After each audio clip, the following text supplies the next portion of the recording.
Are my parents stupid and I am a genius?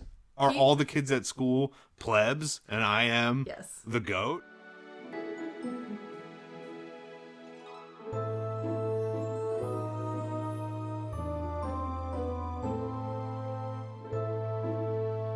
Welcome back to another rousing episode of Seeker and Confessor, a sort of truth podcast. I'm your host, Frank. And I'm Lauren. And today we will be wrapping up our thoughts, feelings, emotions, and erotic subconscious feelings about Wizard's First Rule by Terry Goodkind. Woohoo. Woohoo. And today we'll also be answering your questions sent in by the people, answered by other people. Yes. Us. By us. And the other people. Frank does not have any facial hair. Yes, I do. Bags. Oh, yeah. Why'd you give it in? Yeah, you could have just worn the Zed I could beard have. to Hide it. Yeah. Why would I hide it? I can grow it back in a moment's notice, being the Wizard's first commander of magic that I am. Well, New title. It's weird that we didn't really plan. Like, you had the mustache through the whole thing. I know. And then you didn't shave it because we ended the series. Did not, no. It just coincided with that. Yeah. So here I am. Naked and afraid. I mean, it'll be back. I'm sure of it. Dark and Raw used subtractive magic on my mustache. It was the only thing that could take it out. What was the whole deal with Zed's beard? He could grow it, but he couldn't ungrow it, so he had to shave. Because he it was doesn't so have itchy. some Correct, yeah. Okay, gotcha. Yeah. Well, so we're going to do our best. We'll discuss any lingering thoughts, feelings about the last chapter. We're going to try and sum up our feelings about the entire book. I was very happy and excited and humbled by how many questions were sent in. Absolutely. Thank you guys so much. I genuinely expected to get like 2. Love you guys. And we got a decent amount to discuss. Some are very, very funny, especially you two fan mail senders. Hilarious messages back to back that were cracking me up.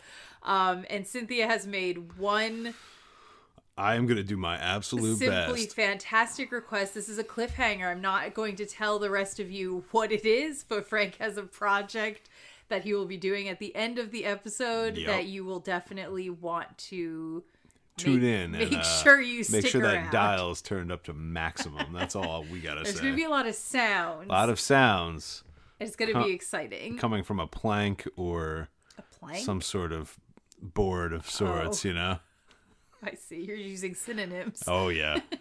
Okay.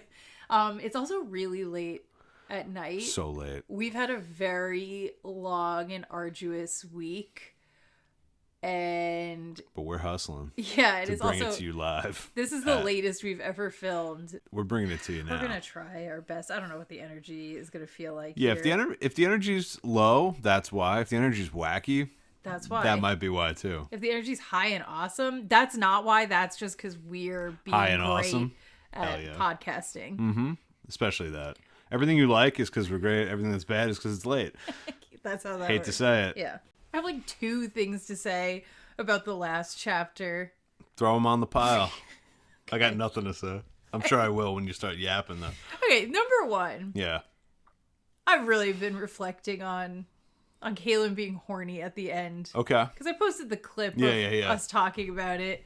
And I was like thinking about it, right? I was like, because I think Erica, maybe a couple of people have said this in various comment sections. Sure. Like, Kaylyn's always really very a horny girl, a really sexually minded woman. And I just want to say that I support a high libido lady. She does. I think high libido ladies need to be represented more. So I do love that. I do love the idea that Kayn is just like, I love sex. And I also love that it actually is thematically resonant because she went her whole life thinking she could never have sex. Yes. Right? That's like true. So like you're like, oh wow, maybe she's just a naturally high libido woman. And then on top of it, you're like, oh, and she has such an attachment to this Yeah. thought. It's so exciting for her. More than any other woman, because she never thought she'd be able to do it. It's been forbidden. It's been locked away Yes. behind a dam of sorts. So- and the crushing weight of her responsibilities. Yeah. And now that all that's been lifted, I love her passion. what a great justification for a tremendous avalanche of libido. I love her passion for sex. Me too. But I still am taking issue with that moment in particular. No. Because I was thinking, I was like, it's so ridiculous, in the moment where I'm like, so much is going on. She has to be so tired after her Kandar not only thinking I'm going to die, thinking the whole world is going to end, thinking she confessed Richard. It all happened within like an hour. Uh-huh. Like, absolutely insane. that's But true. then I Yeah. reflected even further back. Okay. And I really want to discuss, like, the weirdness of her being so horny right after being, like, brutally sexually assaulted. I feel like we're just overlooking You gotta bring that. Listen, this is supposed to be a lighthearted, late night summary episode. Take me through it. I don't even know that I have anything else to say about it. I just was like, that's already crazy. Yeah. And then I was like, she just got her arm broken while men were like passing her around and being and like all sorts of... they got pretty far into the process. Got almost And then all the way, she's if not all the way, yeah. Lightheartedly going like, I just have such a high libido. I don't know. Yeah, it feels like... And it's not just like, oh, I'm having a trauma response. Like, we know that's not the point Terry's trying to push here. No. It's not that. And as I totally, her being high libido, I feel like has nothing to do with this. You could be high libido, the most high libido woman, and you still probably won't be libidoing. Not like that. Not event. with that tone. Not with the like the girlish, most lighthearted tone, silly tone Yeah. she was bringing to the table. No, you're right. Not unless the Rawl Palace is making you just forget all your woes. Well, you're gonna have to spell that out for me. And he never will. That's it. Okay, just wanted to complain about that. Yeah, but we gotta like... So I support that character. I love that characterization. Yeah, Can't wait to get more of it. But And I want it to not be would right you believe after. that almost all of it will probably have something to do tangentially with lots of sexual assault? How? What do you mean by that? Kaylin is threatened every damn day of her life. I know, but I don't know that you think there's going to be like a consistent 1-for-1, like that's when she's horny. I think she's just going to be horny. I think she's just going to be horny all the time. Judging by what everyone's saying, she's just going to be horny. That's just a characteristic of her. Horny girl. And then Terry's just going to say, well, even if that happened, it won't impact that part of her personality, which to me is like a little nuts. You're right. I think it'll have some impact. I really feel like Kaylin being horny at the end there is literally just Terry saying, I gotta wrap this book up and I don't give a fuck about anything I said before. What does our hero Richard Rawl deserve right now? He deserves a faithful dragon friend. He deserves a horny wife, and he deserves a new army. Like he's just like give it all to him. What a king. He endured BDSM.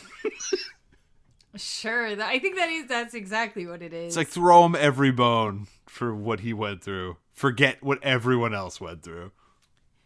Yeah. Yeah. That's not, in my opinion, not very good writing. It ain't good storytelling, that's for one. Right, well, so anyway, that was that. Then we received a comment on an older video, the one with when they're in the Mud People Village with Birdman. Yes. How could you forget? It sparked a thought. This comment was left by The Beholder 899. Ooh. And 5e, let's go. we were discussing the whole situation in the Mud People Village where Richard is making the roof tiles. And the dilemma in that chapter, I realized, is exactly the same issue we were having with the Confessor override.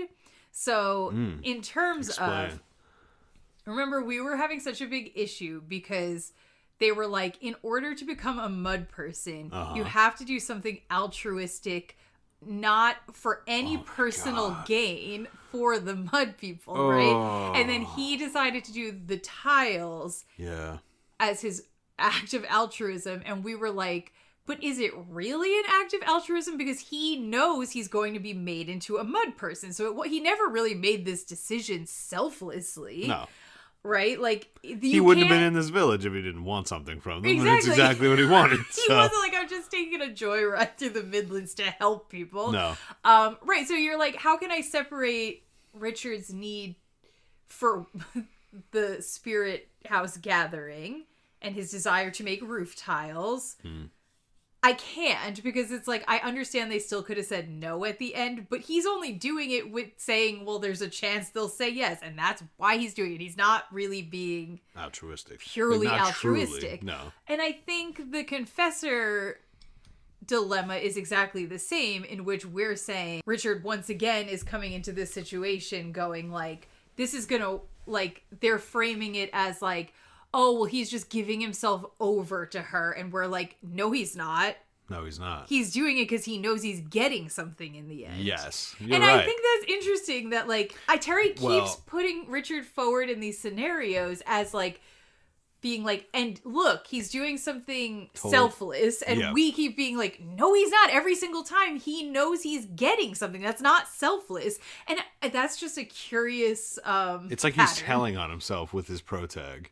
Yeah. Like, authorially. He's like, this is just true altruism, like me. And it's like, you, multiple times now have just presented a situation, described it entirely altruistically, and it obviously has clear benefits for your main character. The seeker of truth, who is totally oblivious to that fact. He can't be, actually. He's not oblivious. It doesn't really make sense.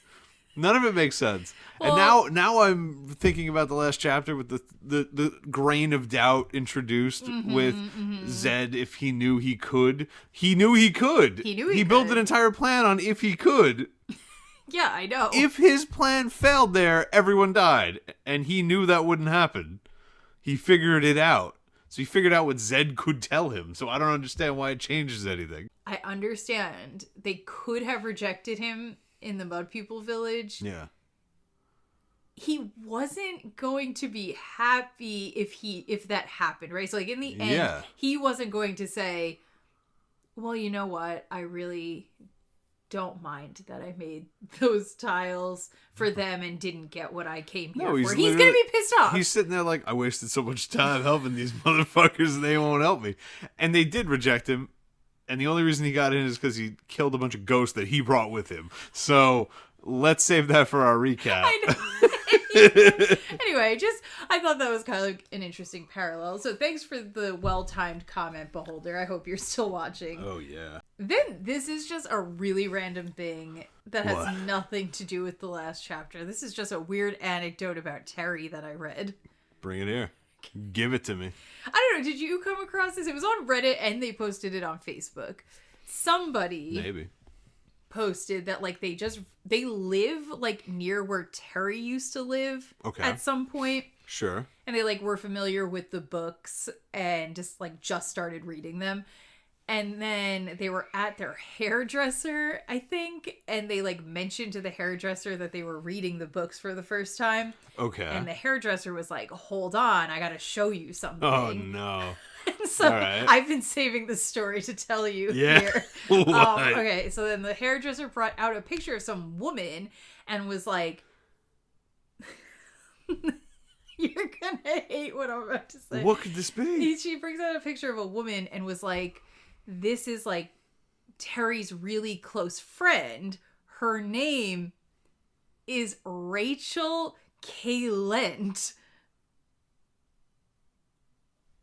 And the woman was like, her and Terry were really good friends and like she knew Rachel and was like, oh, I'm pretty sure he was like in love with her. And like, that's why he named Kaylent. Obviously that's why he named Rachel Rachel.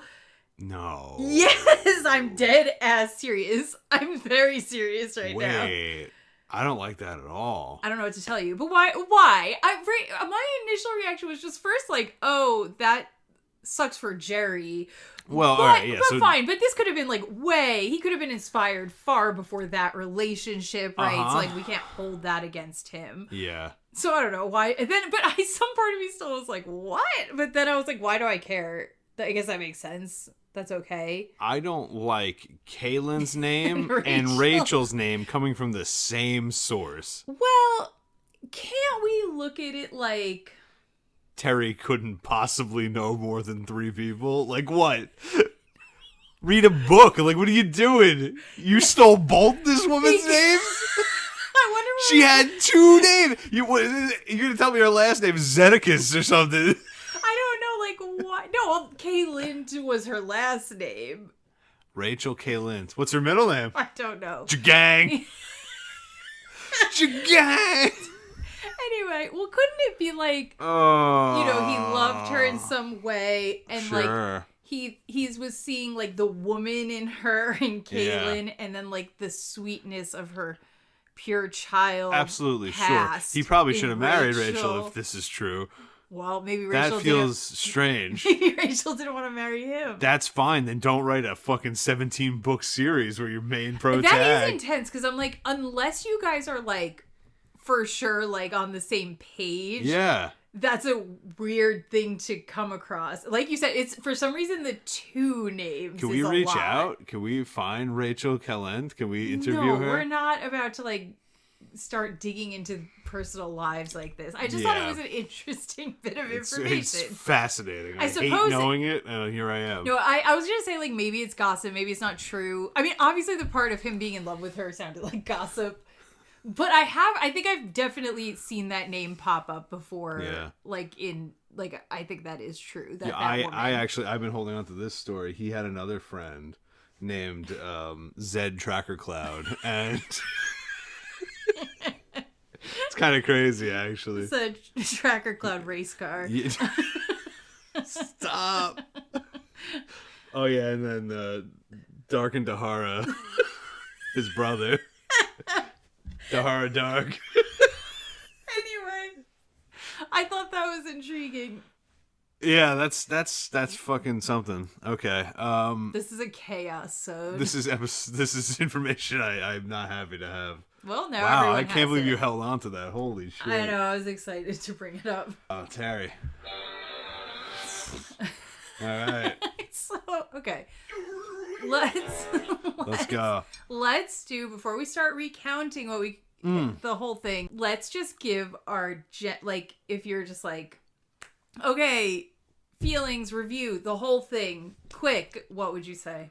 For Wizard's First Rule, Rule. my conglomerative emotional experience. Yes, and if you can, try to tie it back to your previous relationship to the book. I think I love it more now. Wow, I nice. think that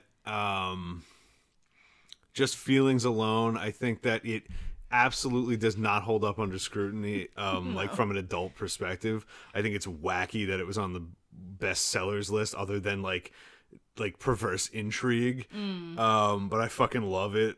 I only probably because I loved it then. I love it even more now. Having done this with you has made it very special to me. And Terry is a whack attack, but like I'd give him a huge hug if I could. Oh, that's sweet. Yeah, there's something deeply like bad about it as a book, but there's something like incredibly like, I don't know, just special about it too. I agree. Those are my feelings. I have such a weird relationship to it. Like, I don't think it's good. By almost any metric. Yeah. It's not totally true. There's some things. I think I was thinking about how Terry's like, if you take like a wheel with like skills on it, right? Yeah. Terry is just so bizarre in that, like, I think most people's wheel is either like big, where you're like, wow, talented in a lot of areas, or like small when it comes to writing. Like, oh, you're not very good at all of these skills. Like, usually they come bundled together in some way. Yeah. His, for some reason, seem totally detached from one another. And like, he has skills that are actually like big, good, like way over the average. Like, you're like, that is way better than the average person could do with that little skill set there. Then he's lacking so much in these other areas. And like I said, I feel like usually they kind of like have a degree with which, like, that one can't be that big without this other one also being decently sized. But, like, not him. Not Terry. He can, like, somehow max out certain ones and, like, the rest do not come along for the ride. Absolutely. I've never come across somebody who sucks so bad at so many things and also excels so much at other things. Like, it's fascinating. Usually you just read, like, a mid-ass book. And it's just mid-ass. And it's just everything about it's mid for the most part. No. Of course, everything's has some variety. But, like, yeah, you're just like, right, yeah, the setting, the characters, the plot. Like, I don't know. Terry just has these hard-hitting aspects to it. And then just such duds. And such, like, loudly, obviously needs to be worked on. Edited, smoothed out, the most frustrating part is it seems so doable. Oh yeah. I hate this book so much as, like, just a solid editor and a willingness to be, like, wrong in Terry would have made this book, like, literally shine. Like, he had some good ideas in here. And he cooks with his imaginative and literative writing and his nature writing. Mm-hmm. And honestly, some of his weirdly, like, subconscious concepts are good. Yes, I know. He clearly was a very intense and weird man. And, yeah, this book is not good. It's really, like, a bad book, but I love it. Same. And, like, we were talking and I was like, if we weren't going to do the next podcast, like with the next book, like say, I don't know, something happened. I don't know. Everything got destroyed. My home's destroyed. I can't do it. That would make it not happen. Yeah. All our equipment's gone. It was swept away. I would still read the second book. Like, that's the truth. I'm not just being like, okay, fine. We have fun doing it for the pod. I'll do it. No. Within this year, I would sit down with that second book. You're cracking Stone and Tears solo. For sure. I would read it by myself. Yeah. So I cannot sit here and go like, this just totally sucks, the end. Because it's like, if that were true, if there wasn't something in there that was compelling, I most certainly would not read Stone of Tears. No, you're right. Like, of course. Wouldn't. Of course. Absolutely. But it's funny to feel that way and then, like, look back. I don't disagree with any criticisms I gave. Like, if I rewatch podcast episodes, I'm like, yeah, I still agree with myself. Still agree. And I'll still, like, laugh at myself. I'm like, that was a good joke. Holy shit. I think Rip it up. I think that's a separate thing altogether. Something I needed to say right now. I think I still find myself funny. Right. But, like, I don't disagree with any of my criticisms. But I also, and I think they're all valid, a lot of what I feel about it is critical. And yet, I want to continue. And yet, what is that? There's something about it. Like, if you're like, you bring up Shota, I'm like, love her.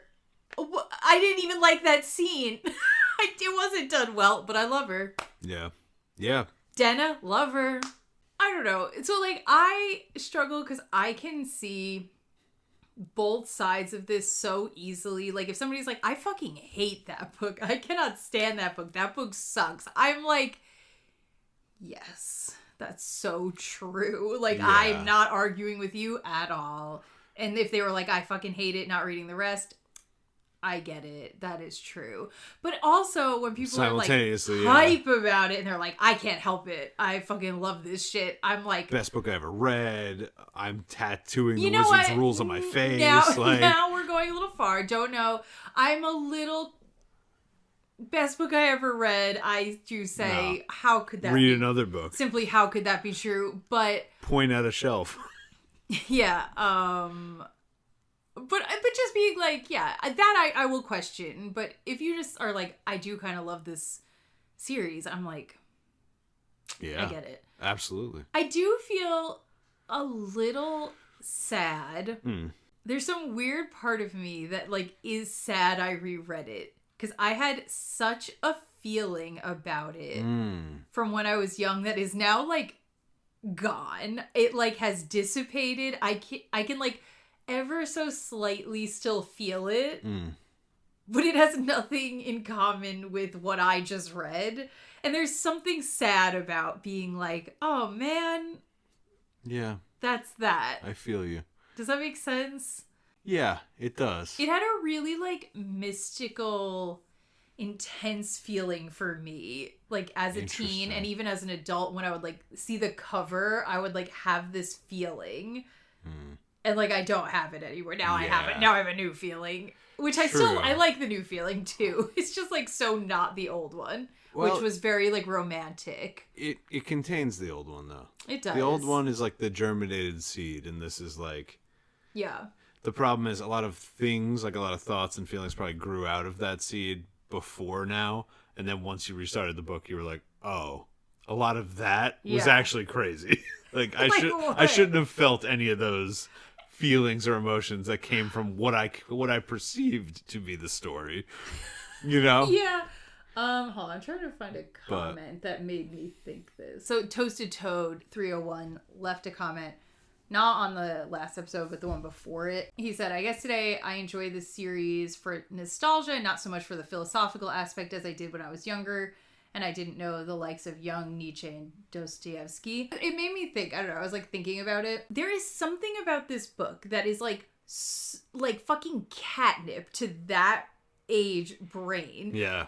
And I think when I think of like, especially like certain philosophical things or like thinking more outside of just like what you are told like as a kid and stuff, I feel like there's stepping stones, right? Like you can't, I guess you could, but I think it's kind of like just starting to read like Nietzsche or Jung at like 16. Like you can't like, you know, I don't know. No. Like, you don't have the experience. You don't have the... You know, maybe you'll get something out of it. I don't think you'll like fully grasp it, obviously. And then for a lot of people, I think they just won't get anything out of it because it's just too... There's too many steps ahead. And I feel like Terry, weirdly, because I don't think he was intending to do this. I don't think he was writing specifically for this age demographic or with this intention. But not. It, for some reason, slots really nicely as like that first stepping stone to go like, hey, did you ever consider you could like think about things differently? And like, I kind of think you need that. Yeah. To get to the next ones, to get to like these higher, more abstract, more like outside the established narrative, like ways of thinking. So like, I kind of feel like books like that are important where like they kind of lose potency later on because they're not that complex, but they are just complex enough above the standard quo that it kind of like does a little spark in your brain, right? Starts you down a new like dendritic path. Exactly. And don't you feel like I feel like that's what it did at that age, and I was so in love with it for sparking that at that time. Understandable. And it still did that then. It did. Nothing about that should have changed. It no longer sparks anything. Well, that's because that path is well trod by now. I know. It can't spark anything else. But it does make me sad. Like I feel a little sad that it. Like, I'm like, oh, man, damn. Lost it. You already sucked that milkshake dry. It's gone. It was as exciting as it should be at that age. And I think that it does...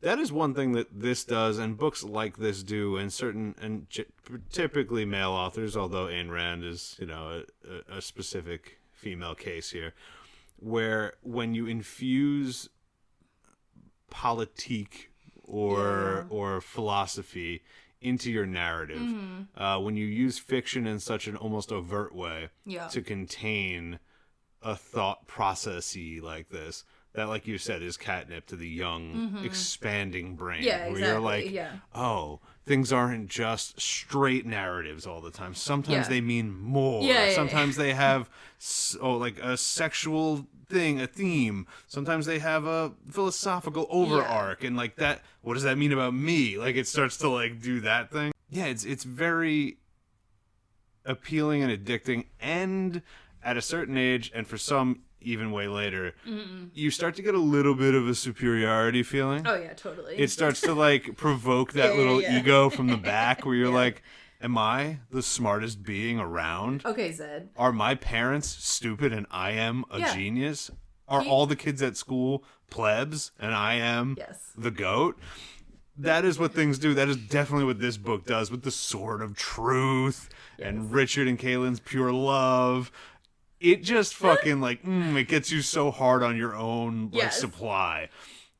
And if you never go past that and you just keep spinning your wheel in this pig pen, because that's what it is, you just keep gobbling the same slop over and over again. Yes. But the first one's very important. This one's a fun time. It's a good... That's the problem. It's fun, and it gets you... I don't know, it just pushes little boundaries in your brain, right? Which are cool when you're young, where you go, the tree thing with Zed, you know what I mean? Yeah.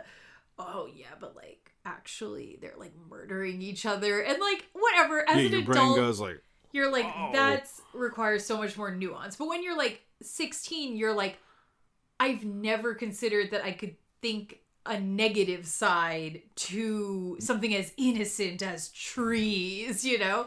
So I think it really has a lot of application, usefulness, all of these things in that role. Yep. I do question, I am just sort of when people are 40s, 50s, and they're this is the be all, end all philosophy, storytelling, blah, blah, blah. I am I just can't get there mentally. I don't even know how. I don't get that. I don't. I know. But 100% nostalgia, absolutely. Fun, absolutely. We had a 100-page BDSM session. Absolutely. I get all of that. There's a dragon. There's gutting people. The appreciation for the bizarreness of the thought processes it wants to explore. Totally get that. And even just having that it made me think in a new way, especially when I was younger. You're of course going to be attached to it. Absolutely. There's revenge fantasy. There's a lot of things you're not allowed to or for the very first time or for whatever. It's just it's fun. It's addictively Kaylin should make him eat his own nuts. Yeah. Dark'n'Rall should turn into plastic and goop. Because he's so bad. There's so many of those things where it's the bad people are so bad and they get the worst treatment. And the good people are so good and despite suffering a ton and martyring themselves constantly, like me, poor Jimmy in high school or whatever you are at the point in which you're reading it. You keep starting these rants making it sound like you're being so pro the book, and then you keep devolving it, I feel into the most insulting. And that is my feelings on the book. I want to at the same time though. Yeah, and I want to say no matter how much, even if in the end we get a couple of books in and I start tapping out around the same spot I tapped out last time. If we keep going, you're getting a Faith of the Fallen. I don't care what I got to do to get you to see that statue. Well, yeah, I owe it to you for and my your hot jacuzzi tubs. Yes, you do. home. Yeah, and right. It's no matter how much I criticize it, I'm never saying Terry shouldn't have written. No. I'm never saying that. I think he 100% should, shit and all. He still should have put it out. That's something I find hard when I'm reviewing books, which I do on my Instagram, and then we do a lot here.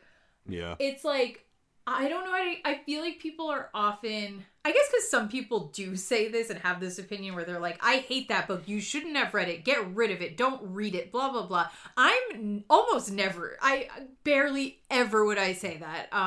It would take a lot. It would be such an insane, honestly, there's almost nothing I will always defend. Well, you should be able to explore it. What about Mein Kampf? Should that have been written, Lauren? No. I mean, I don't know. It's too late. Anyway, I'm not gonna go. Okay.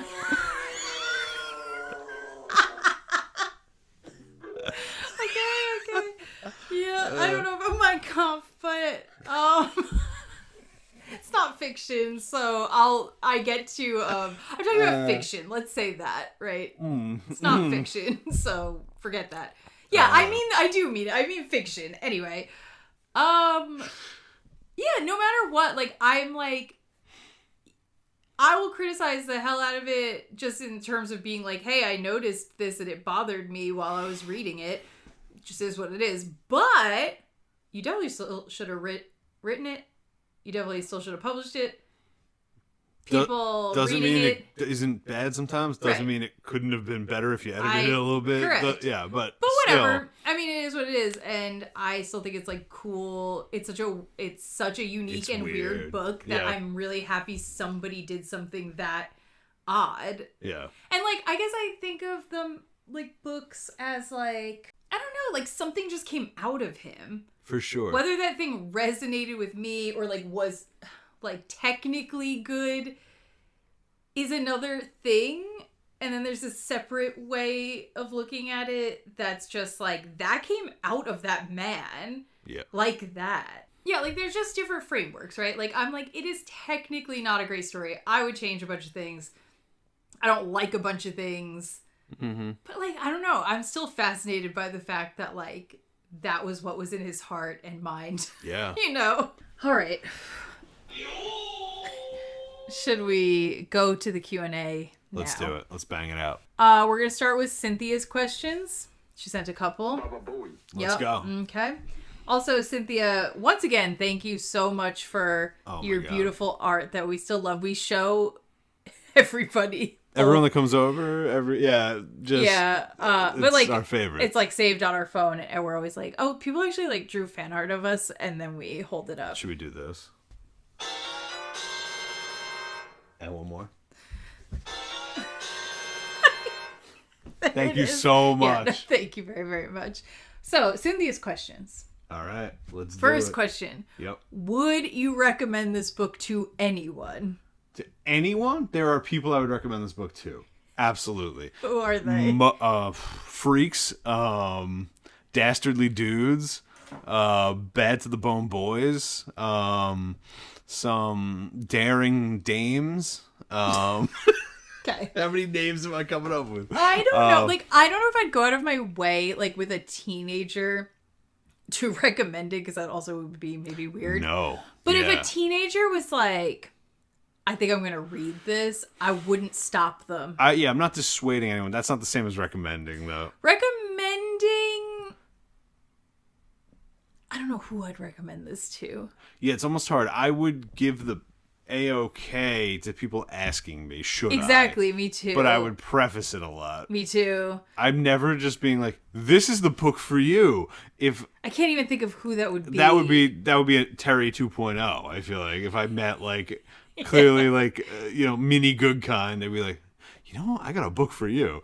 You weird little freak. Here you go. I don't know. Like, I've had a bunch of people message me on Instagram being like, oh, I've like wanted to read this. Should I read this? And I've always like, depending on what you're trying to get out of it, maybe. Like, I've had a decent amount of people where I've been like, here's my feelings. Like, it's not good, but it's interesting because of XYZ. And a lot of people are like, honestly, that's interesting enough. I kind of want to try. I think that's the context you have to give to people. That's it. And yeah, so like in that sense, I'm like, absolutely. If that's your attitude, you should do it. Yeah.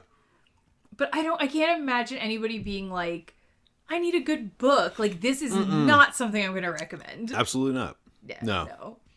That being said, I kind of love it. So I don't know. That's weird, right? Second question. Yeah. What is one thing about this book that you would tell your teenage self before reading it for the first time? Nothing. That's kind of how I feel. Not a single thing. I'd just be like, have a good time. I can't think of anything that would be, that like wouldn't ruin, like that feeling I was talking about earlier. I was like, I think anything I could give to them would ruin that. I agree. Wow. It's just like the Confessor's love magic. You can't know beforehand or else it's going to ruin it. It's kind of true. You know? I don't know. I don't... There are those people that are like older that I think maybe like it hit them when they were young and then they like got stuck in it. Yeah, they kept and I'm that like, feeling. maybe they needed that. Yes. But like somebody to be like, hey, like this isn't that the be all end all. It's not that serious. Yeah. But I guess because I feel like I didn't get stuck in that trap, I don't feel like I need to warn myself. No, I agree. Yeah, what? I'm trying to remember because it was recommended to me. I wonder who did that. You recommended it to me, so that's on you. I know who did that. I still remember on my MySpace, I had a like section on my page that was like currently reading, and I would like put in an image using HTML. Yeah. And I remember having this on there on the page as currently reading. And I remember somebody from high school like messaging me on MySpace and being like, oh my God, you're reading Wizard's First Rule. Like, that's my favorite book ever. And like, we were talking about it, but I could not tell you who it was. Damn, I wish we could log back in and find out. When I picture my MySpace, I picture this book on it. Wow. Like at my like default image in my mind of my MySpace page is with that on it. That's wild. Wow. Yeah, and that's when I had Flea Market. Montgomery was my song. It's just like a mini mall. It's just like a mini mall. Hey, hey. Living rooms, bedrooms, dinettes. You can find it at the market. We talking about Flea Market. Montgomery is just like a mini mall. If you don't know what that is, I don't know what to tell you. Educate yourself. That's all. So my MySpace, it had that song. It had the Wizard's First Rule cover. Mine was chaos. I wish more than anything I could show the people your MySpace. It was like I had 2 separate songs playing at once on different areas of the page. So like it was auditory and visual overstimulation. Like, honestly, looking at your MySpace page, like, would be grounds for, like, institutionalization. And yet, here we are. It really was absurd what you did to it. Yeah. I knew a very basic amount of HTML. But, like, so are you telling me that the insanity that it looked like that wasn't intentional? You're just saying you were bad at HTML? It seemed intentional. No, I had no grand design. I was just of the mindset of, it was like a potpourri. It was like I was just accumulating things I liked and just putting them all together at once. It was awful. I had GIFs going. I had like moving backgrounds. I had all sorts of, like, it was just chaos. Pictures overlaid on other pictures. Like, there was no way to scroll it. It was infinitely big and like many directions. It was like the scroll bar horizontal. It was like a pool. Like I made a visual tapestry that you had to like move around in 3 directions. Really off topic, but it was truly scary. Hey, listen. Let's go back. Okay, 3. Yeah. If you could grab a beer with Terry, what would you talk with him about? That's a good question. I think I would want to pick his brain about philosophy and stuff, but I would be scared because like I don't think I would agree with him, and I think he would not be capable. Like this is just my intuition. This might not be true. Maybe he'd be a great conversationalist and debater, but it's not that. I imagine he'd be such a dick about it. He would, 100%. If I was like, hey, I want to like push back on this thought. Like, I think he'd just be so mean. No, you would not be able to have like a real conversation with him, and that would be unfortunate. But yeah, if I'm like ripping shots with TG, I want to get him drunk, and I want to be like, so Dana, right? I know, like, that is what I want. Dana was hot. Like, did you like, and just be like, yeah, I just want to get him yapping about it. I think we would both be like double teaming on that project. We're not double teaming TG. We'd be what? We'd be what now? No, I don't think. An angel in each ear? Well, it was like when we were Dana and Constance, we could be just like that. Okay. Anyway, I don't know. That was not... I was saying we could double team trying to get him drunk and really drill in on... So topics would be philosophy, Mord, Sith, Dana. Well, sex. I'm scared of philosophy. Okay, so Mord, Sith, He'd get offended though. Like he would. He'd be well, like, I know, but this is the point, right? Like say he's amiable. That's the topic you're going for. I want to know more about that. Yeah, that's what I'd be the most curious about. Like, I, in my heart of hearts, would be like, we need to talk about the Mordsith. Like, we need to talk about Denna. I need to understand. And then straight up be like, why are you writing a fantasy book and saying, like, this is not a fantasy book? I guess I would ask him, like, I would be really curious, actually, to ask him about if he has, like, Jungian... interests. Yeah, that right. Like, I also want to know his religious beliefs. I'd be curious about that. Yeah. I want to know. Yeah, I want to know if he has like his relationship with archetypes and like what sort of reading he's done about this. That's something I think we wouldn't argue on that. So that would be a great. Good topic. Yeah. No, I'm diving right into the Mordsith. Erica asked. Well, I posted this on Instagram, and the background was of the cover art photo, which you can't see. Sorry. And she said, "I love the cover art," which I wanted to just say, I do too. I really love the cover art. Yeah. How long does it take to produce the podcast? You know, from my perspective, pretty much just as long as it takes, as long as the episode is pretty much as long as it takes. Yeah.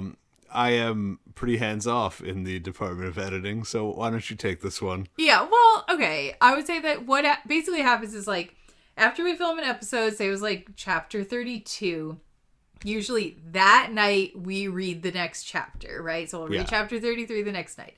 We are very good about not discussing anything for the most part. So we'll read it once through, like no notes, just like fun reading. Then at some point, both of us separately will sit down and write notes out for the episode. Just like 5 to 7 pages worth of notes. Take a lot more because I do the like actual like narrative. Beat by beat. Yeah, I'm more of the comedian. I don't know if you know that, but my notes are less strict, and I don't think I can release them because of how stupid they are. Well, that's incorrect because Charis has requested that we release some of our notes, and I told her we would do it. Charis.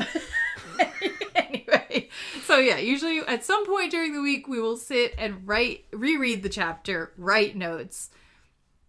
Then we'll pick a day, a morning, a night, something, and we will come in our room here. We have the lights set up, whatever. We sit down.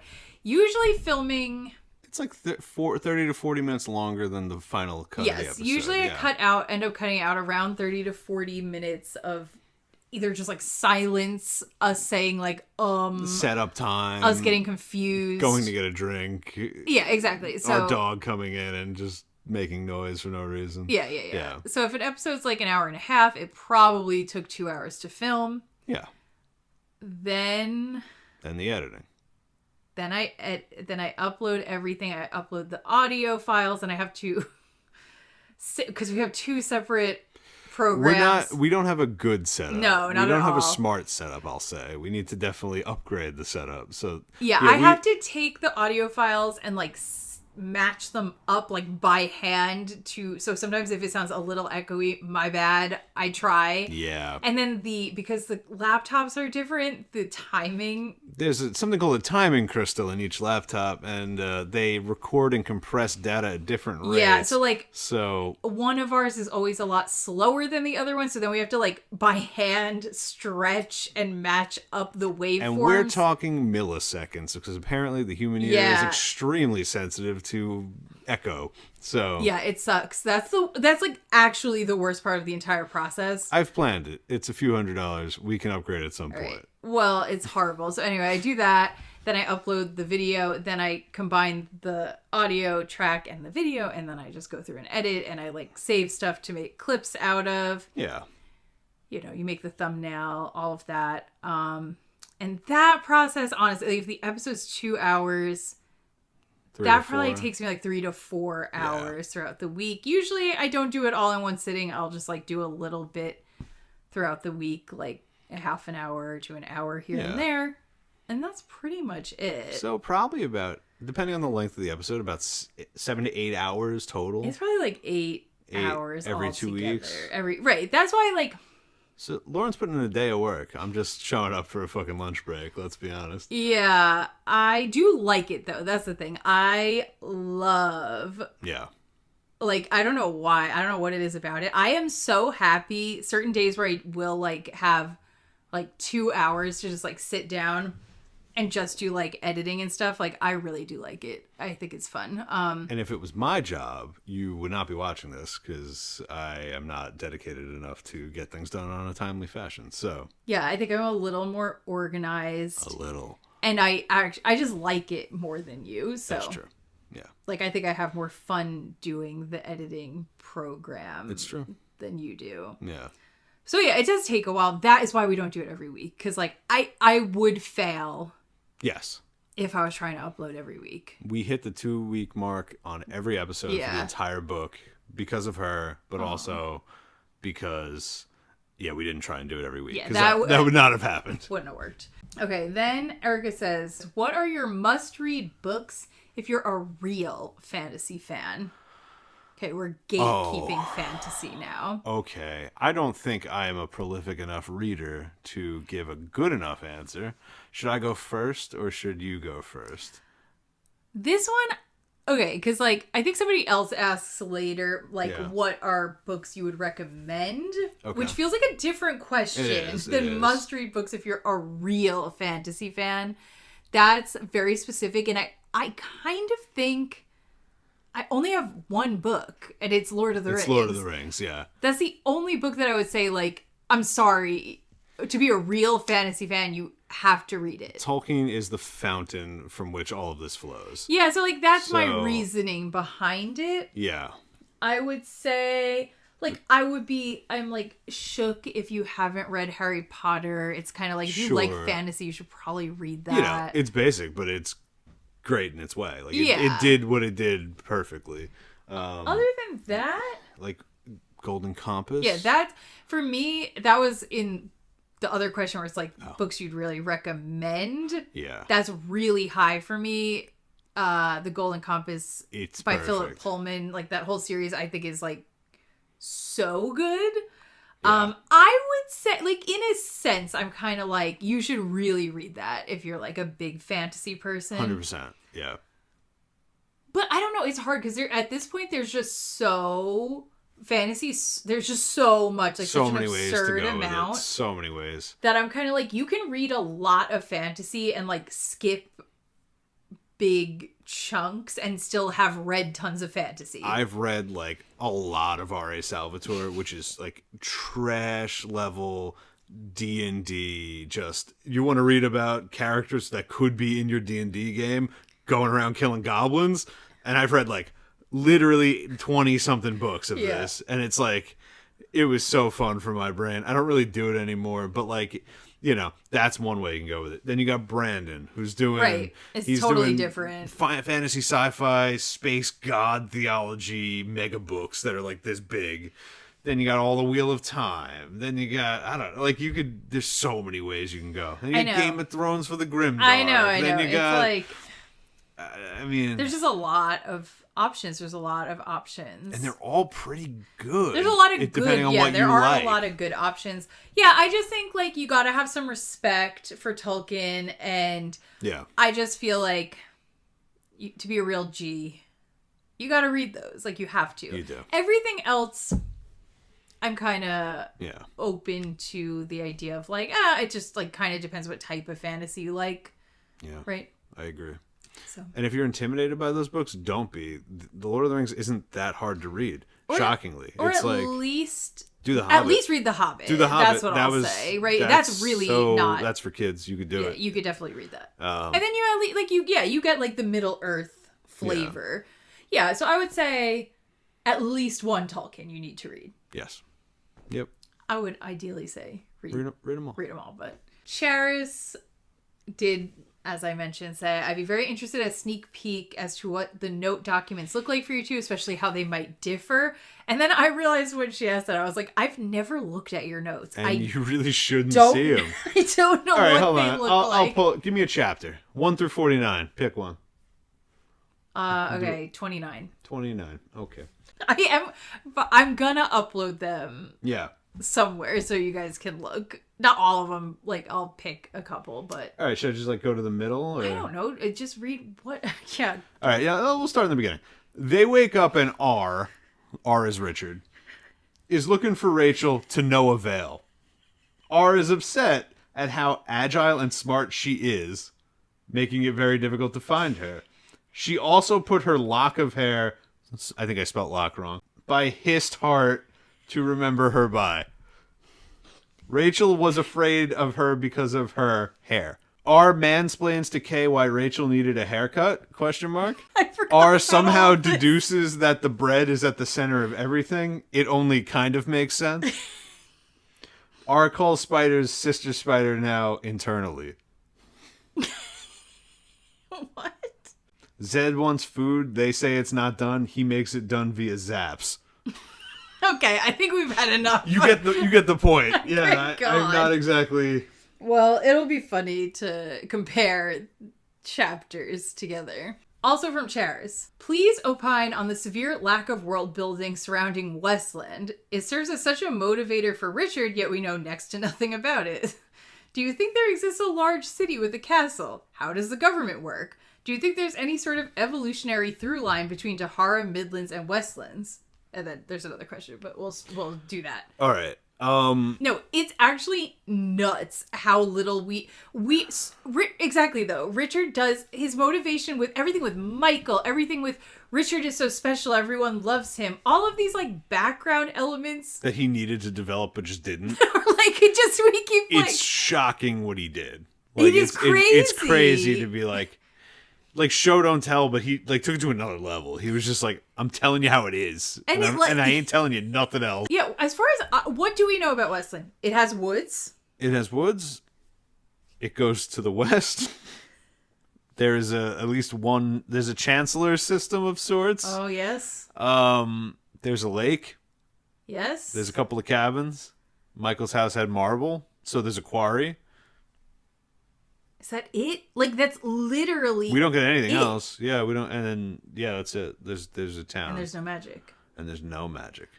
And the people formed a mob Yes. to try and kill Zed For some reason. because they thought he was magic. Yes. Which they And were correct about, by the way. And he was, in fact, illegally living there as a magician. as a magician when that was the agreement. Was To that be he fair, would- it was his own law. So, Can't. Okay. yeah.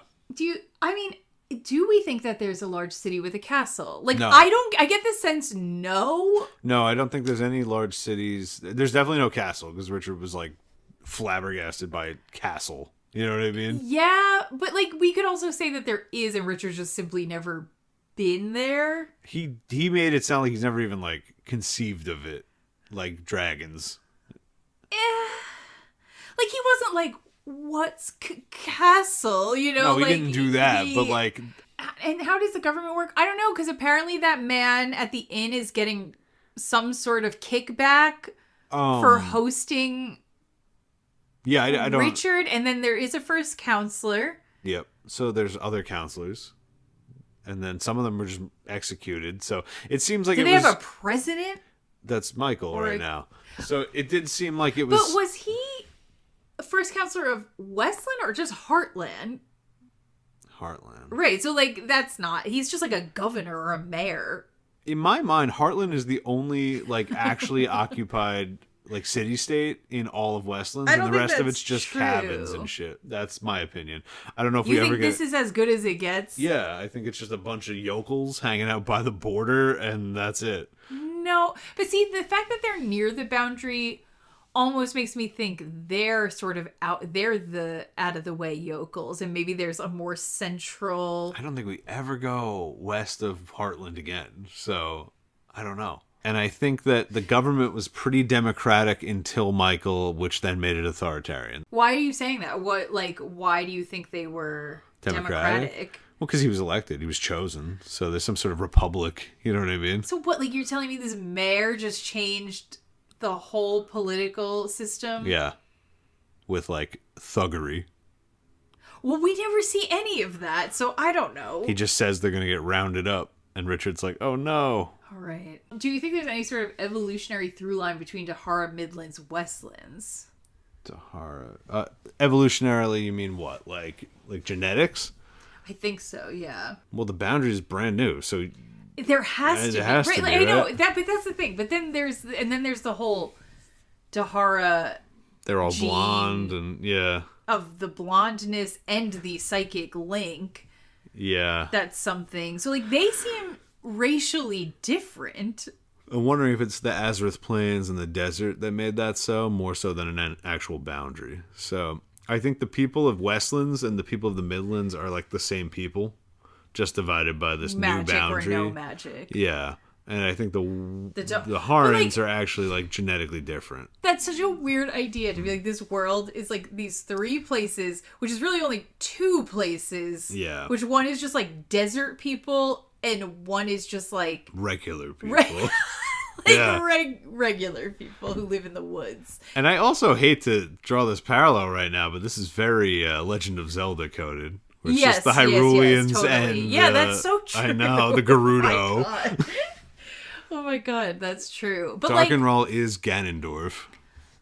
But so now, okay, because when we think of the separate Westland being like are there any Daharans who chose to go to Westland and get away from magic, or they weren't allowed to do that? Are you asking if like what my thought is? Like, do you think there's any Daharan? I don't think Zeb would have let him pass. Oh my god. Yeah. I know, like what are these? I don't know, the Rahl bloodline is evil, filthy murderers. But are all Daharans of the Rahl bloodline? No. Probably not. No. It's not how that works usually, right?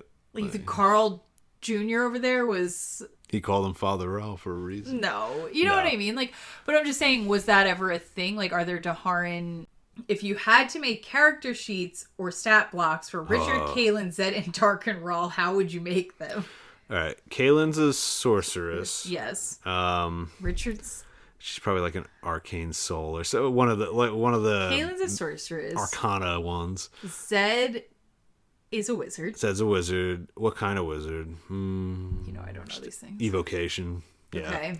Yeah, he's an evoker. What's Darkenrall? Darkenrall is he a warlock? He's got the Pact of the Keeper. Yeah, so he's an infernal. He's an warlock. agent. Pact of the Tome, probably. That would be my estimation. And Richard, what are we making Richard him? is a paladin. Definitely. He's got the magic sword. On paper, that's what we want. If Terry was role-playing Richard at my table, though, and saying he was a paladin of truth and acting the way he's acting, I'd have some problems. You make him an oathbreaker? I'd make him an oathbreaker, Damn. 100%. Wow. Just putting that out there. I think that he is an oathbreaker. Okay. At his core. And Addie's kind of like... Nobody has she's to like Addie. She's like a sorcerer druid. Something like that. Mm-hmm. Yeah. Is she multi-class? Yeah, she multi-classed. Yeah. For the stat blocks. Okay. Yeah. What are their modifiers? Okay. Yeah. Zed's, by his own estimation, +5 intelligence. I'm giving him -2. Yeah. Honestly, he just makes it up. Yeah, by what they're trying to tell me. Yeah. I guess. Zed is a +5 int, +5 riz. Yeah. -3 con. Yeah. -2 strength. Yeah. -1 dex. And wisdom 0. +0 wisdom. The book would want you to say at least like +2. I don't agree. Richard's dependent on his anger state and all that, so it's hard. True. Just say he's normal, like no sword magic. Base, I think Richard's like a +2 strength, +2 dex, +2 con, charisma, -1 wisdom, -1 charisma, because sometimes he pulls it out, and +4 intelligence or 3 intelligence. I don't think Richard's intelligent. He doesn't know anything except the woods. Maybe he's wise, actually. So he'd be like +3 wisdom. Yeah, I agree. More that. +1 intelligence. I'm giving him a 0. All right. Kaylin is -1 strength. No, +1 strength. Wow. Well, they keep describing her as like, listen, she took that beating with her arm and she was like fighting back like a maniac. It's more con, though. give her a high con, but I don't think she doesn't strike me as like physically weak. All right, +1 strength, plus like 3 dex. Oh. Yeah, I think she's does, quick. She's jump around. And she's always touching people real fast. So +2 con. +2 con, +2 intelligence. Okay, she knows more stuff than Richard. Yeah. Wisdom? -2 wisdom. Yeah, definitely. And charisma +1? +1. Plus okay. one. Her stat sheet's maybe the best so far. Yeah. And that tracks. Zed. Wait, we did Zed. Dark and Raw. Dark and Raw's +5 int. Yes, very that. He'd say +5 Riz, but I think it's actually like +2. With like fear being a huge component. Wisdom. He'd have expertise in intimidation though. Okay, yeah. I say -1 wisdom. -1 wisdom works for me. Yeah, I like that. Con, he's a little frail. He took that wizard's fire as a boy though, so maybe +1 true. con. +2 maybe. The wizard fire, he survived that. Yeah, Dex, he's got a no way because he didn't move out of the way from the wizard fire. So 0. So 0 dex, and I don't know, strength's just not his thing. So he's probably like 0 strength. I think he's like -1 strength. -1 strength. That's what gives him that lithe form. Yes. Yeah. Okay, I like those sheets. It's good, right? Yes. And then Denna. Matthew over on Instagram asked, Who was your favorite character and what was your favorite chapter? I'm going to say favorite character is going to be a toss-up between Kayn and Denna. Huh. For me. Yeah. Kayn doesn't suffer the idiocy tax as hard as everyone else. Yeah. She gets like those moments that are really good, which would be Brophy talking about how confession magic works and Kandar.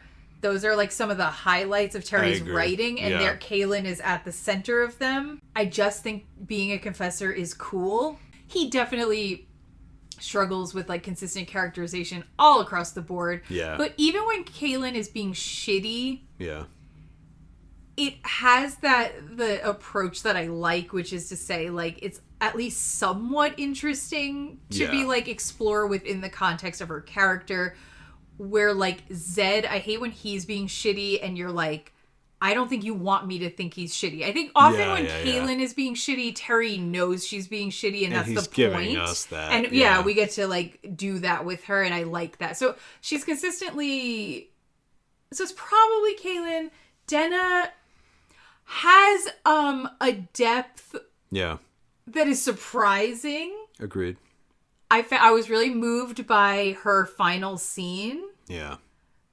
I did weirdly buy into the escalation of their relationship. There was interesting concepts there to play with that I don't think he did the best job with, but I liked the I don't know, everything around her felt creatively fun. Yeah. And she's really hot. So that's my answer. Peak moments. It's hard because there's so many elements to each character that could alone make them like my favorite or at least top tier. Like there's moments of Zed where you're like, oh, I see like the vision of Zed, like the distillation of what was cool about him. If that was consistent, I know. Love Zed. Of course, Dark and Raw even. I'm like, agree. yo, if you held that out every time, Dark and Raw might be like top tier, but he's so wishy-washy in the end. It can't be Chase. Chase is very cool. He's not enough to him. Honestly, dead ass. It could have been, except for the taste chapters. You left me with at the end there. No way. Yeah. Because you made him so dumb. I can't get past it right now. And talk to me later. And I hate to say it. Oh my god, are you gonna say Richard? I'm gonna say Richard. That is crazy. I am. I have a lot of Richard backlog. Like I'm thinking if I have to just think of this book, it's probably not Richard, but like Richard's kind of like my boy a little bit, you know? Like Richard. Wow, I am shocked you're saying that. Because it's him or Kayn. I love both of them, and I love their thing. It's hard because it's like he's such a goofball, and he's so fucking annoying, and he's inconsistent with the thing that can't be inconsistent. Yeah. And he is also, I think what we're seeing towards the end of the book and probably in the future, kind of bad. Yeah, I don't think that's on purpose, though. I know. But there's still something in him that I'm just like, that's my boy. Okay. Well, that's crazy that I picked Kaylin and you picked Richard. Yeah. And my number 2, it might also be Dana. That's our girl. That's it. You know, so. Hell yeah. Wow. Favorite chapters. So, times Terry excelled. I did enjoy the Spirit House chapter. Yeah. I remember saying, and I still think I genuinely feel it. I'm like, he should have just written, like, he should have leaned in so much harder onto, like, sex and romance. Like, he was weirdly good at it. Agreed. He was. That scene was really good. Loved that. But I do think my favorite chapter, and I don't know what the number was, but it is the chapter with the court artist and Denna. Oh yeah. That was the most fun I had reading it and Absolutely. talking. That was the peak to me. I guess I do seem to like when he's a little campier. Yeah. I don't know, like that worked for me. I was having the time of my life. So I think that had to be my favorite chapter. Yeah. All right, that's a solid contender. If I have to go outside of that box, it's definitely not the last chapter. It's nostalgic, but the first chapter has an interesting, almost like, it's like you can almost hear the Shire theme song in my mind about it. Like, you know, the vine and the shadow. Yeah. And there's so many like things where I'm just like, oh, this story, you know? Yeah, that's cute. So that's something. And if it ain't fucking killing James and Dennis stepping on his neck, I'm like, it's such a good time. Like, yeah. And I think I was just so excited this whole podcast, like leading up to Denna. And then when she delivers the first time you see her, you're like, wow. I was like, holy shit, is exactly what I wanted. She's here and she's hot. Yeah. Yeah. Okay. Then we received an email from Kate that said, hello, long time, first time. So we haven't heard from you, Kate. Welcome. Welcome, Kate. Like you, I read the books when I was far too young and revisited them as an adult. I've thoroughly enjoyed the fun and irreverence you've brought to the pod. Thanks for all the laughs. You're so welcome. Thank you for description of it. Yeah, thank you. Okay, some questions for your consideration.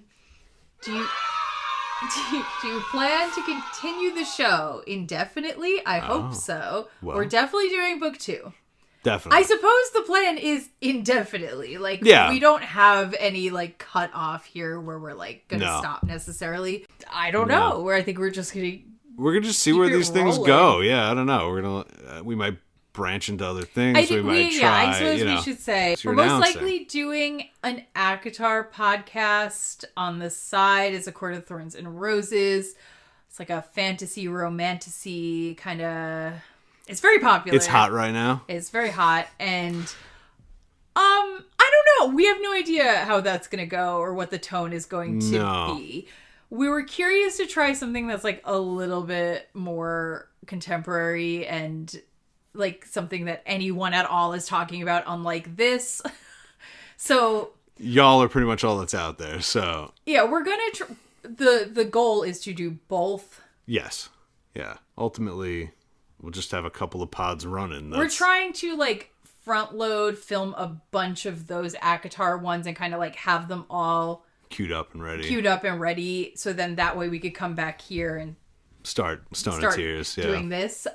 So that's the plan. Can you give us some interior decorating tips? Your recording space looks cozy and I'm trying to figure out how to design my own den/study.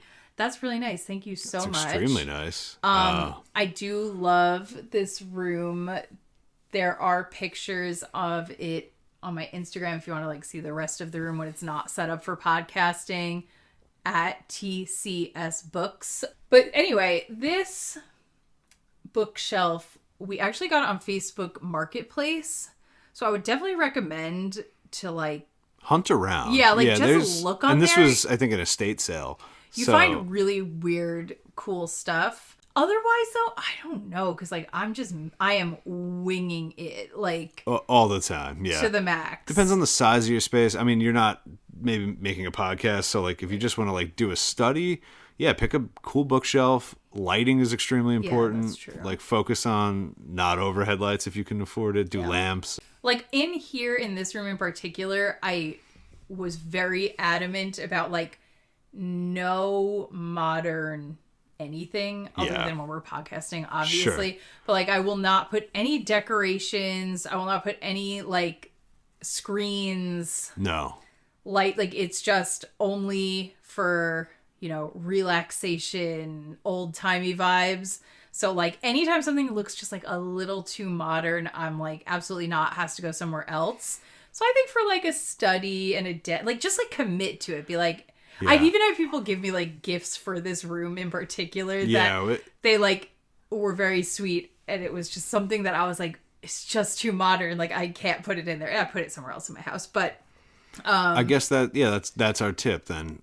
Depending on how you're designing a room, come up with a theme and an aesthetical, like, backbone, and then build off of that. Yeah. Yeah, don't violate your own theme. Okay, this one's fun. All right, let's do it. What other fandoms are you in? Oh, I know. I mean, I'm like, so many? yeah. But, like, I guess it's, like, depending upon, like, like, active. Yeah. In my life, I've been in many fandoms. She's much more experienced in that regard. I was a live journal girl. Fandoms. And it was mostly Harry Potter and Lord of the Rings. That was, like, my main teenage fandom experience was in those circles. Is yaoi the term? No. Yaoi is the term. Yaoi. Yaoi would be the term. Yeah. Yeah, I was a big Sirius Lupin shipper. Like, huge. Loved them. Yeah. That was my thing. Yeah, I didn't read that, but I understand. Yeah. Yeah. Yeah. Loved I get that. it. I don't know. Like, I have my book Instagram where I talk about a lot of fantasy books and I talk about authors. I guess that's the most, like, online active space I have. We did NBC's Hannibal for a bit. Yeah, that was fun. a little in the Hannibal fandom. Good time, great show. Yeah, love Hannibal. I guess, like, we're in the Critical Role fandom. Critical Role, yeah. I would say. D&D, 5e in general. Yeah. I mean, me specific. I wasn't really fandom-y. Well, no, I was not younger. true. You made a V for Vendetta fan video. I did. That's still up on my YouTube channel somewhere, actually. So that's very fandom behavior. By that, she means I have an 8-minute long cut of my favorite scenes to Godsmack. So I don't know. I mean, it did get like 5,000 views in early YouTube, which was pretty impressive for me. And then what was the skin you made? Okay. For what? Jedi Knight, Jedi Outcast? Circa like 2005? Yeah. I made a Karama skin for a Jedi game that doesn't exist anymore. In Paint, MS Paint. MS Paint. I stole someone else's skin. I erased the textures in MS Paint for the Cloud Final Fantasy VII skin, and I pasted anime eyes on it and made it my own from the anime Yu Yu Hakusho. So that's great. Yeah, we're anime-ish We're anime people. fans. Yeah, old school and new school. I know a decent amount about anime. I didn't do One Piece. Don't ask me. We're definitely forgetting things, but like I'm thinking fandom like. Fandom. Like, I was reading a fan fiction. I'm looking at fan art. Yeah. Sometimes I browse. We'll dabble. Sometimes I browse, for sure. Have you considered making merch? We have considered it. And that's about as far as it's gone. I definitely want to make stickers. I was just talking about this with Erica. Yeah. And she was like, oh, I'll buy them. And I was like, you're not going to buy them. If I make stickers, anybody who's, like, reached out, sent in a question, comments, especially if you comment a lot, I will send. Once I make them, I will send you all stickers for free. We'll make a post or something to acquire your locations. Yeah, I'm not gonna. You'll get some stickers. That. I don't know. Beyond that, I guess I'm like, what would it be? I don't know. I really don't know. My problem is, like, for stuff like that, I really want it to be good. Yeah. Like, I'm like, the design has to be cute or funny and, like, not look ugly. The quality of the thing has to be nice. So, like, I would have to have, like, some really good inspiration. I also just, like, do not know that there are enough of you I don't think so. No. warrant No. doing it. But that's why, I was like, okay, if I make the stickers, I have no problem just buying that and sending them out for fun. Shipping them out, yeah. But I don't know. I like the idea. I just have to really feel inspired and think of a thing. If anybody has specific ideas, anything you're I would love this, feel free to let us know. I'll definitely think about it. Top book recommendations for people who agreed with all of your takes on Sword of Truth. Huh. I'm going to go back to His Dark Materials. I'm going to say, I definitely think that is worth reading. I do recommend A Wizard of Earthsea. Oh my God. Oh, it's so good. It is really good. I could see why some people might not like it. It has I saw somebody saying they didn't love it the other day because they were it's told in such a removed sort of way. They were struggling to connect to the characters. That's definitely true. But I love it. I'll say get over it. Second book is peak. Oh, it's so good. Anyway, but third book's they're all good. Ursula can do no wrong. I would say read The Left Hand of Darkness, also Ursula K. Le Guin, for the Mord Sith lovers in the world. For those of you who read that part and you were like, you know what, somebody should really be doing this well. I would highly recommend the Kushal. Is Kushal? What's the series name? Or? No, well, Kushal's Star is the first book by Jacqueline Carey. It's Kushal's Legacy, I think, is the name of the series itself. I've only read the first two books. I love them.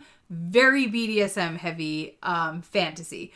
So if you're somebody who's bro, I don't want more Mord Sith in my life, don't read that book. Yeah. If you like the sexually charged power dynamic exploration and you want a complicated fantasy world, highly recommend. It's one of my favorites of all time. If you want something a little challenging and you want a little Mord Sith action, definitely recommend that. I love that series. It's kind of fantasy adjacent, but if you haven't read Circe by Madeline Miller, I thought that book was really, really well done. One I actually read, Between Two Fires by Christopher Buhlman. Fantastic book. It is really good. It deals with, it's a Christian medieval fantasy horror dealing specifically with Christian devils and angels. If you guys want more book recommendations, might I suggest TCS Books?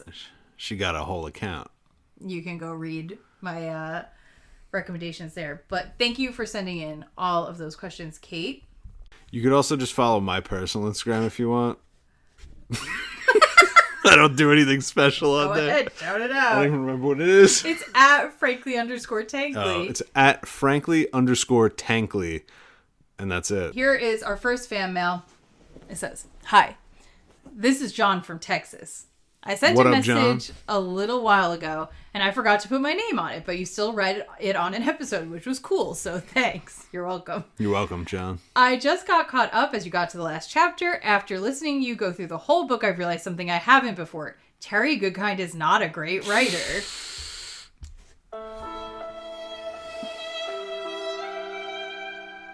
"He's very, very, very repetitive. He can't decide if he wants to do YA or porn or anything in between." So true. So true. "I found it hilarious that he denied he was writing BDSM. Talk about some serious denial. Hell yeah.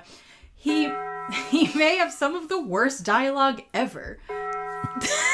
That being said, his story sucks you in and you just want to keep reading. So true. So true. "I think when reading like a normal person, you don't notice all the things he's bad at. The deep dive makes them jump out." That is absolutely the case. Yes, it did. "This format can really enhance a story for some authors. A great podcast I listen to is Kingslingers, going through a lot of Stephen King's book. It's an example of a deep dive enriching a book." Yeah, Stephen King definitely seems like he is somebody who'd benefit from that, unlike this.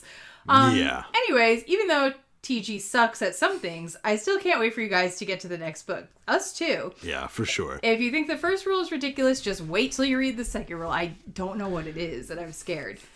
Sorry for the long message. You guys keep up the funny content and great costumes." Thank you. I'm glad you like the costumes. Yeah, that's so important to us. So then John also sent in a question. which is who are your favorite authors? You've mentioned Brandon Sanderson a bunch. Of course, Tolkien. I'm sure several others I'm not remembering. My favorite is Stephen King. What do you think about him? I'm also starting a Wheel of Time podcast alongside you guys.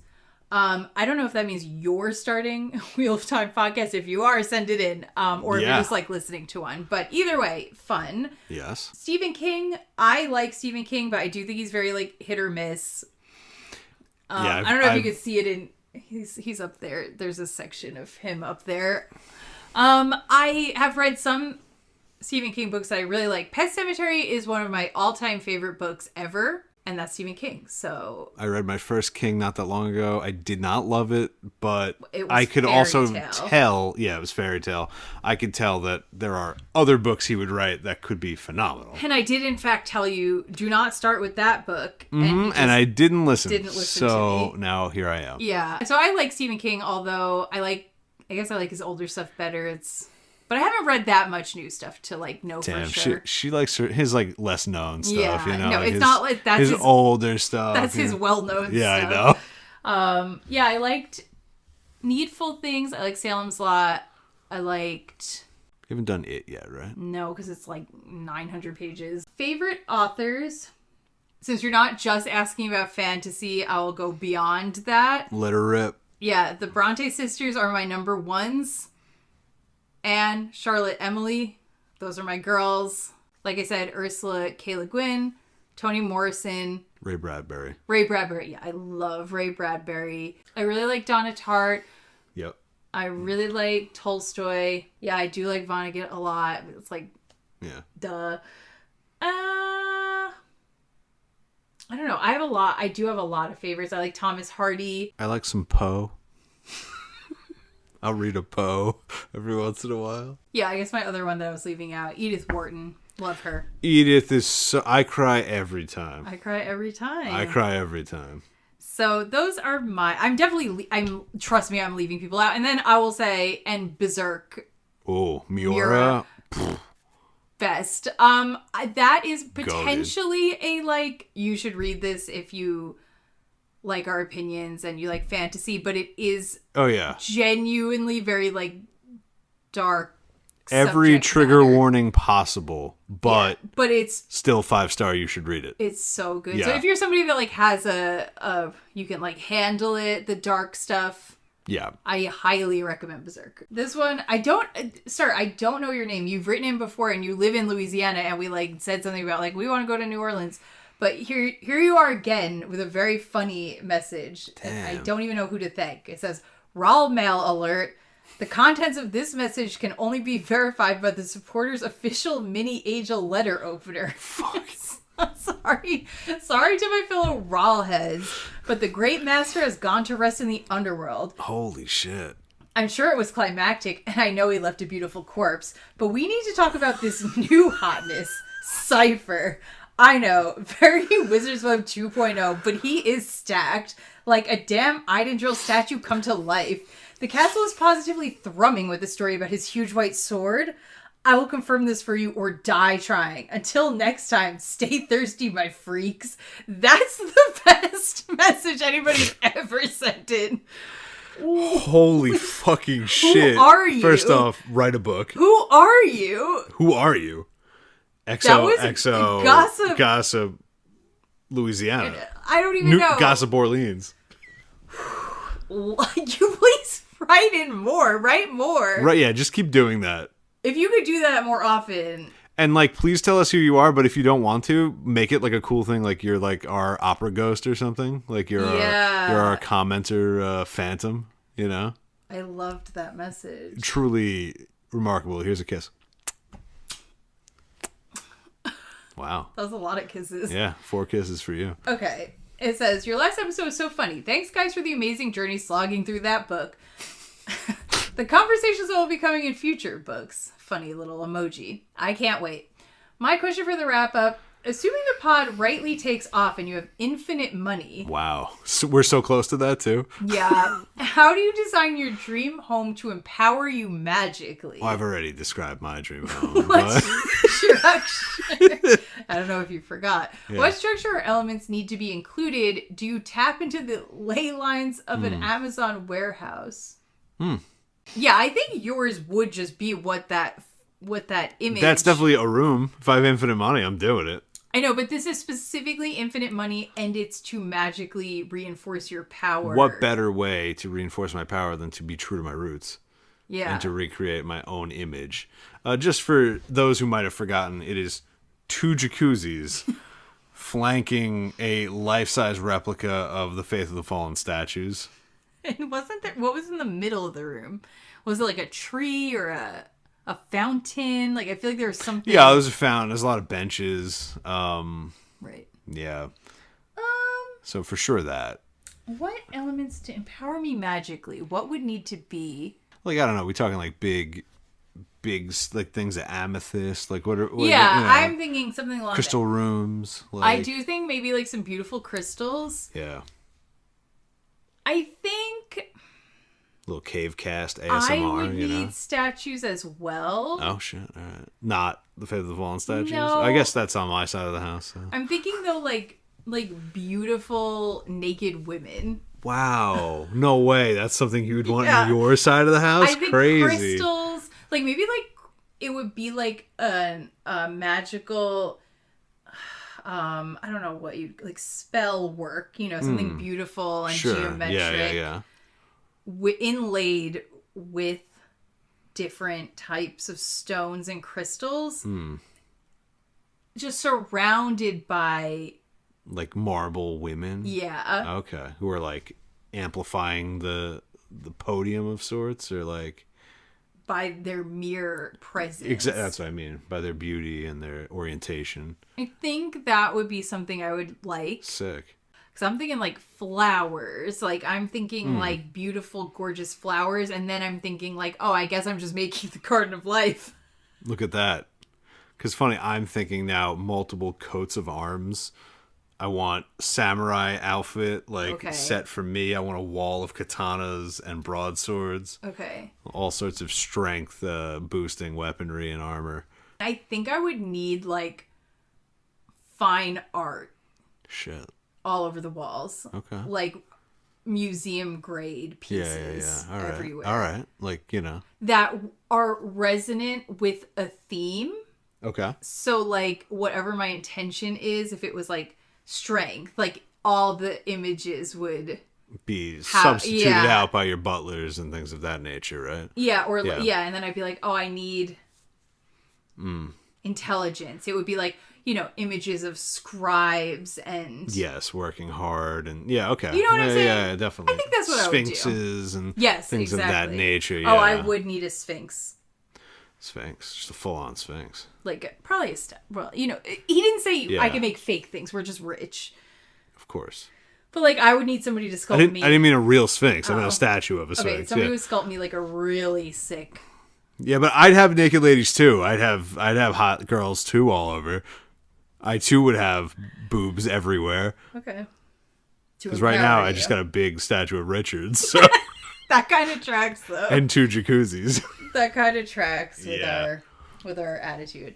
Also, suggestion for the TV show: do it commentary watch along style. That is the hope. That's the plan. The hope. The dream. Yeah. The only concern with it is that I'm very worried we're gonna get copyright struck. Yeah. The only other option is gonna be like uploading it somewhere not on YouTube that you guys can just like download and watch, because I don't know what else to do. Like Daily Motion, the Wild West. Yeah. Cynthia has requested, can Frank summarize the book using only the soundboard? Now I need you to put the computer close to the microphone. Yes. While you do this. One button summary. No. Hold on. Do that again. Here's my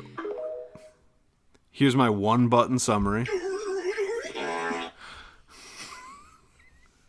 Okay. We're going to start off with a little...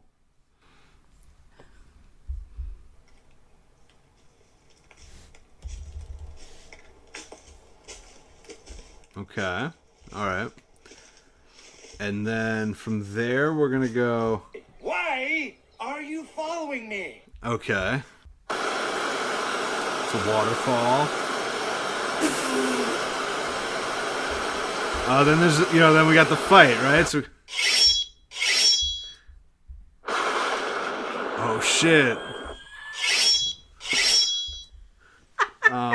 Then we got. Don't give. You're not. She said only the soundboard. Only the soundboard. Quadra kill. Okay.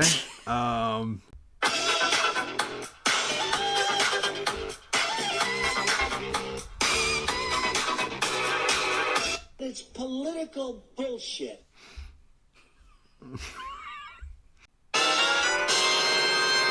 Okay. You're a wizard, Harry. Okay.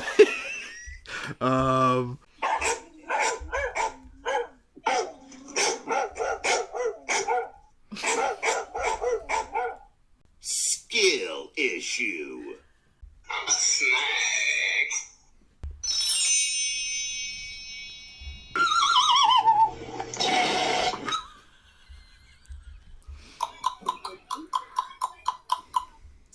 Okay.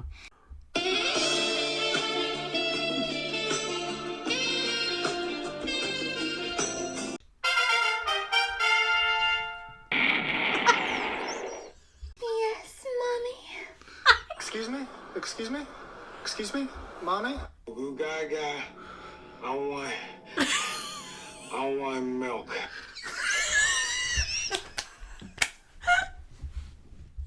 Mommy milkers, big mommy milkers, big huge milkers and huge big milkies.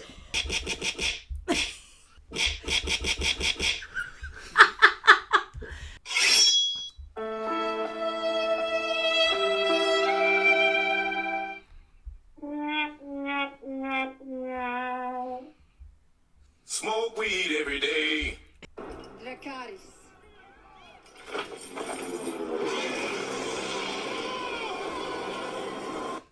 Okay. All right. Come on out, you rapist! Can I put my balls in your jaw? Balls in your jaw.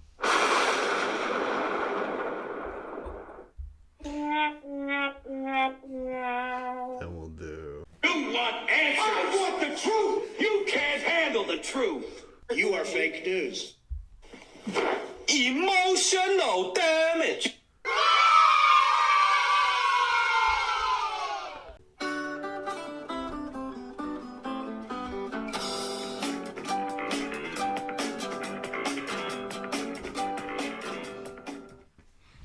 Okay, that That's- was pretty good. I tried. I think you get the gist. I hope so, because that. I think maybe we skipped a lot in the middle, but Yeah. you get the idea. I think I did 1 to 2 buttons for the entire Mud People arc. I think I did the sound of trumpets for all of. Tamarind. And then I did about No, 37. you did Killer's Explosion.